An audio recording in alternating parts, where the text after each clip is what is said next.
안녕하십니까, 유범절입니다. 자, 이어서 볼게요. 네, 보시면 재고의 종류인데, 물론 우리 시험에서는 재고의 종류를 막 끄덕끄덕 해가지고 출제되는 건 아니에요. 그래서 우리가 이렇게만 가져갈게요. 뭐 간단하게 설명드릴 거예요. 이 강의 자체가 이제 간단한 강의니까요. 재고의 종류인데, 기본적으로 시험에 자주 언급되는 거 첫 번째 안전재고입니다. 안전재고. 두 번째는 순환재고가 있어요. 순환재고. 네. 안전재고와 순환재고는 우리 시험에서 뭐 제법 등장하는 건데요. 안전재고는 키워드가 별거 없습니다. 네. 이겁니다. 불확실한 수요에 대비하는 재고예요. 불확실한 수요에 대비 이거예요.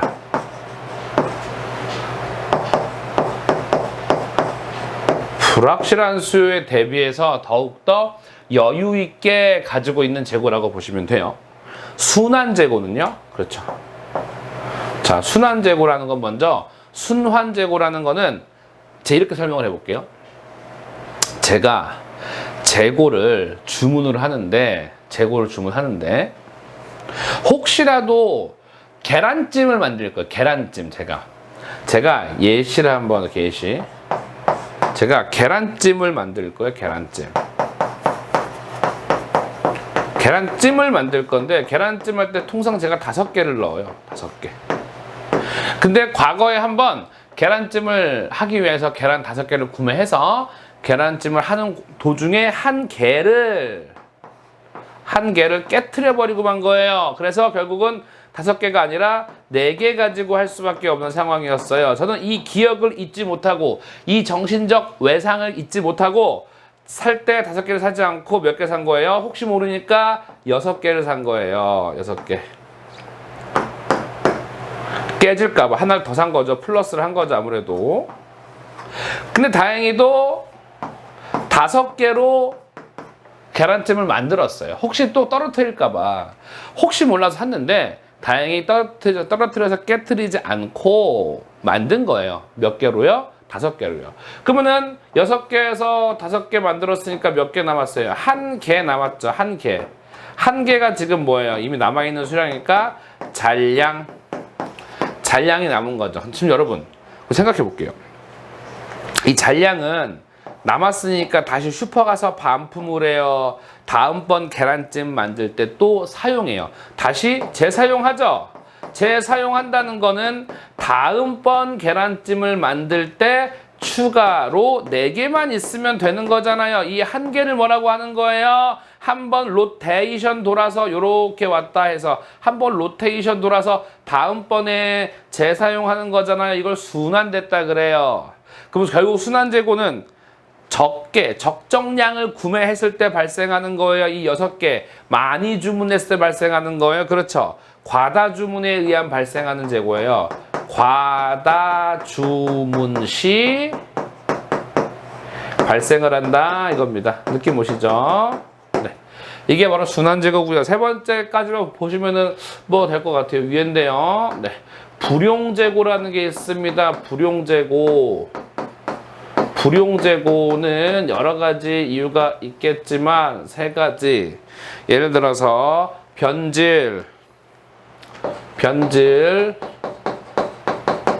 뭐 부패, 그리고 오래돼서 쓸 수 없는 뭐 진부화, 이런 것들로 인해서 발생하는 재고예요.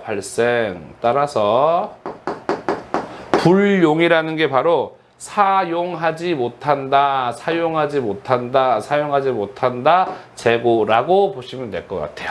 자, 재고의 종류는 기본 베이스로는 이 친구들만 정리해 주시면 될 것 같습니다. 끝.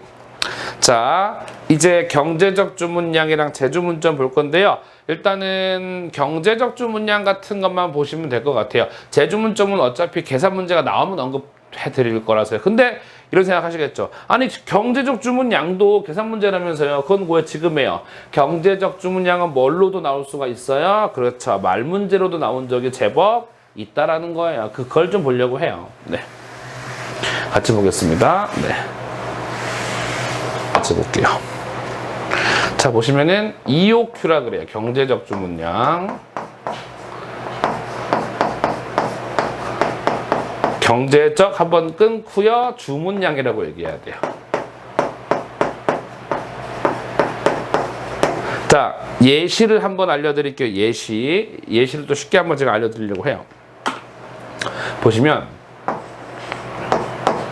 여러분은 어떤 경우예요? 첫 번째 경우는요. 우리가 시장에서 장을 본다라는 가정할게요. 장을 본다라는 가정할게요. 두 번째도 장을 본다 이래요. 첫 번째 장을 보는 케이스는요. 주말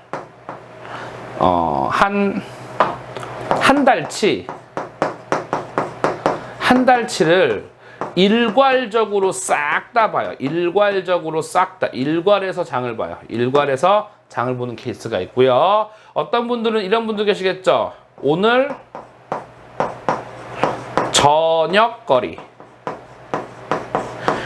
저녁거리만 장을 보는 케이스도 있어요. 뭘로 하든 상관은 없어요. 그런데 이런 케이스는 있겠죠. 한 달치를 일괄적으로 장을 보게 되면 아무래도 많이 사겠죠. 한 달치에 대한 식재료를 전부 다 사야 되는 거니까요. 근데 그 중에서는 여러분 아시겠지만 조금 더 사는 것도 있고 안 사는 것도 있고 덜 사는 것도 있을 거란 말이죠. 또 이런 경험 혹시 있으신가요? 첫 번째처럼 한 달치 장을 봤는데 냉장고에 그득그득 쌓아놓고 먹고 있어요. 그런데 한 달 지났는데 내가 때로는 어떤 것 하나를 산지도 까먹을 때가 있잖아요. 맞죠? 나중에 보니까 유통기한 지난 게 나왔는데 아 맞다 그때 이거 샀었지. 나 그때 이거 아이스크림 샀었지. 딱 까먹을 때가 있잖아요. 맞죠? 느낌 나시죠? 그겁니다. 네. 오늘 저녁거리는 뭐예요? 그 반대로요. 오늘 저녁에 만약에 된장찌개를 끓여 먹을 거예요. 애호박 하나, 두부, 한모, 매운 고추 한 뭐 아주 소량 몇 개, 그다음에 감자 한 두 알 정도 사가지고 똑딱똑딱 만들어가지고 그날 끓이고 그날 다 재료를 소진시켜서 먹어치우고 없애면 재고가 남아요, 안 남아요? 재고가 안 남겠죠. 다시 말해서 일괄적으로 장을 본 경우에는 재고가 많이 과다하게 남을 수가 있고요. 그날 오늘 저녁거리만 사서 장을 봐서 음식을 요리를 해서 먹게 되면은 사실상 남는 재고는 없다라고 보여진다는 거 느낌 오세요? 그럼 우리는 경제적 주문량이라고 생각한다면 여러분들이 1번 같으세요? 2번 같으세요? 여러분이 한번 맞춰보세요. 1번 같으세요? 2번 같으세요? 2번이요. 2번. 경제적 주문량은 바로 2번을 의미하는 거 2번이요. 2번이 바로 이게 경제적 주문량이라는 거예요. 자, 그러면 이 경제적 주문량에 대한 이걸 볼게요. 이게 우리 시험 문제예요. 뭐다? 전제 조건. 전제 조건.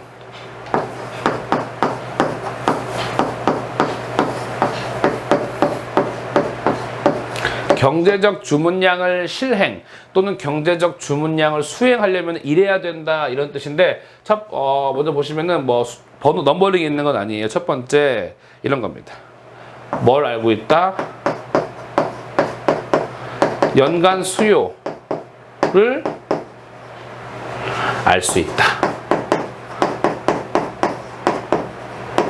네, 수요가 얼마인지를 알 수 있으니까 그 수요에 맞게 재고를 구비하는 겁니다. 또 두 번째, 재고를 주문하게 되면은 발주하게 되면은 언제 들어올지를 알고 있다는 거예요. 리드 타임을 알고 있다. 리드 타임이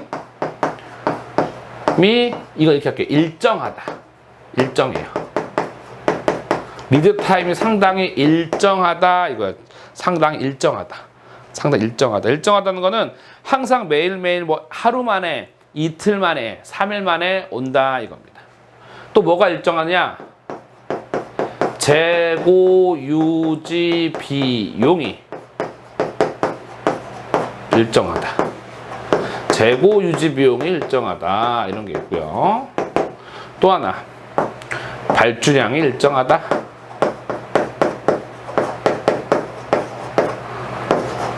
근데 여러분 이거 생각하셔야 돼요.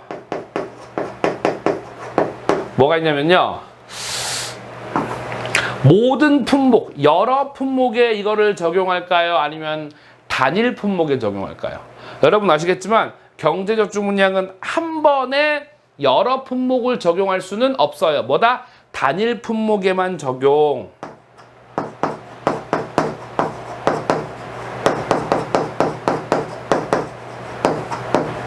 단일 품목에 적용을 한다는 거예요. 그렇죠. 다음 또 하나 뭐가 있냐면 이게 있습니다. 주문 시 여러분 택배를 주문했어요. 한 3가지를요. 근데 하나 오고 또 하나 다음날 오고 또 하나 다음날 오면 짜증 나세요? 안 나세요? 짜증 많이 나죠? 한데 3개를 시켰는데 그 3개가 다 바로 다음날 한 번에 동시에 입고되면 기분 좋아요? 안 좋아요? 정리 한 번에 하고 기분 좋잖아요. 주문 시 그렇죠. 일괄 입고 한 번에 입고된다. 한 번에 키워드예요. 한 번에 입고된다. 하나만 더 볼게요. 하나만. 자, 하나만 더. 마지막에. 수량 할인은 허용하지 않는다. 수량 할인은 허용하지 않는다. X. 여러분, 수량 할인을 허용한다는 건 무슨 의미일까요? 여러분, 우리가 언제 수량 할인을 요청해요? 언제 수량 할인을 요청해요? 적게 샀을 때요? 많이 샀을 때요? 우리 많이 샀을 때 수량 할인을 요구하죠. 근데 경제적 주문량은 한 달치를 일괄적으로 사는 것처럼 많이 사는 거예요. 그냥 깔끔하게 오늘 저녁거리만 사는 거예요. 깔끔하게 오늘 저녁거리만 사는 거죠. 따라서 수량 할인을 받는다는 거는 많이 산다는 뜻. 수량 할인이 허용되지 않는다는 건 딱 필요한 만큼만 산다는 뜻. 이렇게 말하시면 안 돼요. 저는 필요한 만큼만 사도 깎아주던데요. 그러면 저는 필요한 만큼 사도 깎아주던데 여러분 그럼 개인사는 시험에 집어주지 마세요. 이 객관식 개인사를 왜 생각해요? 깎아준다고요? 그럼 틀리세요 문제. 그럼 되잖아요. 맞죠? 끝입니다. 이것만 기억하세요. 전제 조건도 시험 문제 한 문제가 나온다는 겁니다. 한 문제를 위해서 이 정도 준비하는 건 괜찮습니다. 자 이렇게 해서 여러분들 제가 진짜 딱 컴팩트하게 딱 깔끔하고 그리 부담되지 않게 전해드릴 수 있는 재고 관련 내용은 전부입니다. 물론 여기서 알려드린 건 전부지만 한 가지 제가 안 알려드린 게 있어요. 재주문점이랑 경제적 주문량 이거는 계산 문제를 제가 따로 우수할 겁니다. 그렇게 기억해 주시면 됩니다. 이렇게 해서 재고 조금 슬슬 제가 봤을 때 마무리됐고요. 뭐 크게 가져가실 건 없을 것 같습니다. 이 정도로 마치겠습니다, 여러분. 수고하셨습니다.